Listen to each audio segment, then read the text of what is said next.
Hello and welcome to my channel.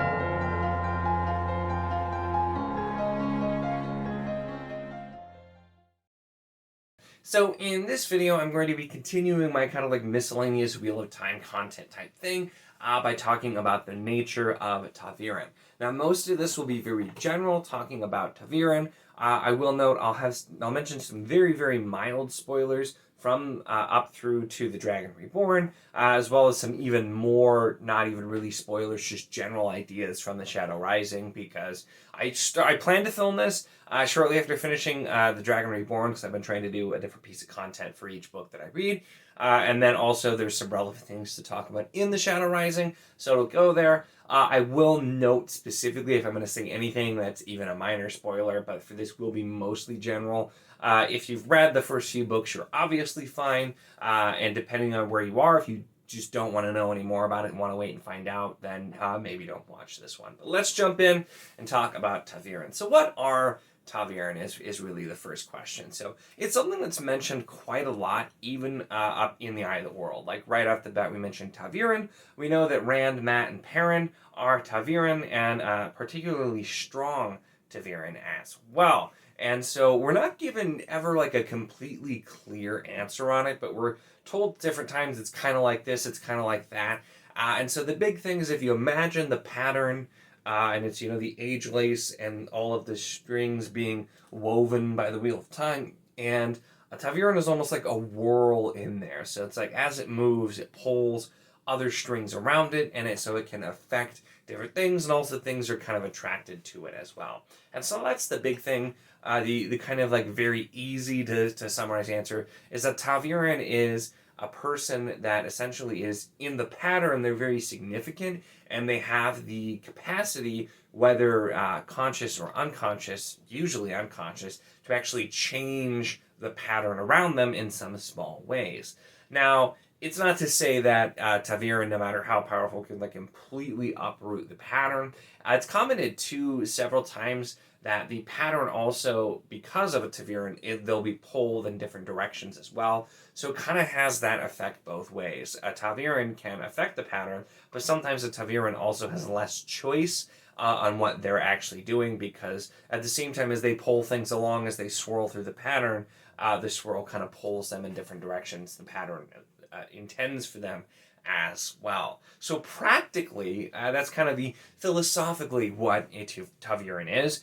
Practically, what are the effects that we see? So they start out pretty small, and sometimes can be very minor, or sometimes can be pretty dramatic. So extremely minor spoiler for The Dragon Reborn. We see in this book as Rand is traveling through different towns. Sometimes weird things happen. Like there's a town where like everyone in town decides to get married, and there's a town where everybody just kind of like freaks out and runs around and things like that. So we start to see some things like that where there are odd occurrences that are happening.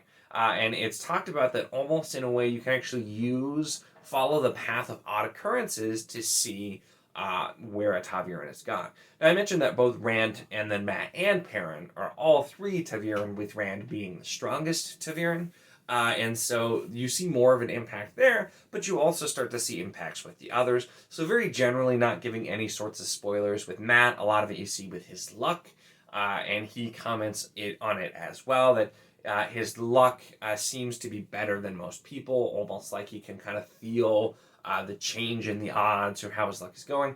And with Perrin, we start to see more so in The Shadow Rising, and once again, general idea, not a spoiler, with him being able to basically, like, when he just talks to somebody and recommends something or tries to convince them to something, they're much more likely to listen. Like, he has an impact of, even if they didn't think they were going to make that decision, or it seems like something they really don't want to do, they're a lot more likely to do it because of that impact on them. So that's where we kind of start to see it. So this is one of those concepts too that it does have quite a lot to do with the plot, but it's also in so many ways like a side point. And it's really interesting because ultimately, these characters being Taviran, it's not like being Taviran is not going to defeat the Dark One, win the last battle, any of that kind of thing. Like, he doesn't have that sort of power, but it's also integral to the characters and to lots of things that are happening in the plot. So it's an example of one of the things that I always have loved that Jordan does, and that Jordan does so well, is creating these concepts that are fascinating that you can really dig into, including, making a video talking more about them as well. Now, in the later books, we will definitely see a lot more talked about with Taviran, impacts of Taviran, but I kind of wanted to call it out now because it's mentioned, like I said, at the very, very early in the beginning of the first book. It's talked about, and it's continued to talk about, including just people being like, Taviran, and like when they notice something happening, they're like, oh, it must be because you're Taviran. And several of the characters not usually being particularly happy about that. But we do start to see, like I said, we'll see more and more examples of it, so that's kind of the thing to think about with Taviran. And the really interesting thing, something I also really love about the way it's written, is it's definitely not always called out. You have characters who will be like, oh, this must be happening because you're Taviran, but you also have smaller things or bigger things where you can actually see the Taviran-ness, is how I'm going to put it. Not really a word, but you can see the effect of Taviran in play based on things that'll happen if you know to look. And so that's why I thought this is a good time to call it out, because we've seen a lot of it. Especially with The Shadow Rising, it starts being mentioned a lot more with some of the other characters. The Dragon Reborn was the first book, though, that really started showing actual effects instead of just saying that they are Taviran. This is also, especially in the early books, has quite a lot to do with why characters tend to all end up coming to each other, or like feeling connected, or feeling it's hard to like go separate ways. Because once again, with being Taviran, not only are they changing things around them, but they're still kind of connected to each other, and the pattern is still going to push them along where the pattern wants them to go. And so it's some of those effects you definitely see, especially in books 3 and 4, and there's a lot more to come in the later books as well. So be on the lookout for it if you want to play the fun game of like, is this because they're Taviran or something else? So, fun thing to look out for. So let me know if you learned anything about Taviran, or if you have any like differing points or like further questions I didn't get into. I'm always happy to talk about Wheel of Time, especially if it's at length and more than most people care about. That's my jam, and I'm always here for it. So let me know in the comments.